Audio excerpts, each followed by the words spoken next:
നിലവിൽ വലിയ ആരോപണത്തിന്റെ നടുവിലാണ് നിവിൻ പോളി. ബലാത്സംഗ കേസിൽ 6ാം പ്രതിയാണ് അദ്ദേഹം. സിനിമയിൽ അവസരം വാഗ്ദാനം ചെയ്ത് ദുബായിൽ വെച്ച് പീഡിപ്പിച്ചെന്നാണ് പരാതി. എന്നാൽ ഇത് വ്യാജമാണെന്ന് നിവിൻ പറയുന്നു. DGPക്ക് താരം പരാതിയും നൽകിയിട്ടുണ്ട്. ഗോഡ് ഫാദർ ഇല്ലാതെ ഒറ്റയ്ക്ക് വന്ന് മലയാള സിനിമയിൽ സൂപ്പർ താരമായ നടനാണ് നിവിൻ പോളി. ഇൻഫോസിസിൽ സോഫ്റ്റ്വെയർ എഞ്ചിനീയറായിരുന്ന നിവിൻ സിനിമാ മോഹം കൊണ്ട് അഭിനയത്തിലേക്ക് കടക്കുകയായിരുന്നു. മലർവാടി ആർട്സ് ക്ലബിലൂടെയാണ് താരം അരങ്ങേറ്റം കുറിച്ചത്. 14 വർഷം നീണ്ട കരിയറിലൂടെ മലയാളത്തിലെ ബ്രാൻഡായി താരം മാറി.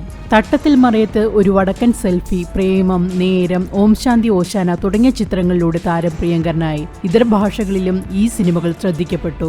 ഇപ്പോൾ 150 കോടിക്കും 200 കോടിക്കും ഇടയിലാണ് താരത്തിന്റെ ആസ്തിയെന്ന് ഫൈഡറി ന്യൂസ് വെബ്സൈറ്റ് റിപ്പോർട്ട് ചെയ്യുന്നു.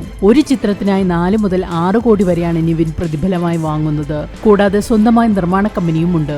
അഭിനയവും നിർമ്മാണവും കൂടാതെ പരസ്യചിത്രങ്ങൾ, ഉദ്ഘാടനങ്ങൾ അടക്കം താരത്തിന് വരുമാനം നൽകുന്നുണ്ട്.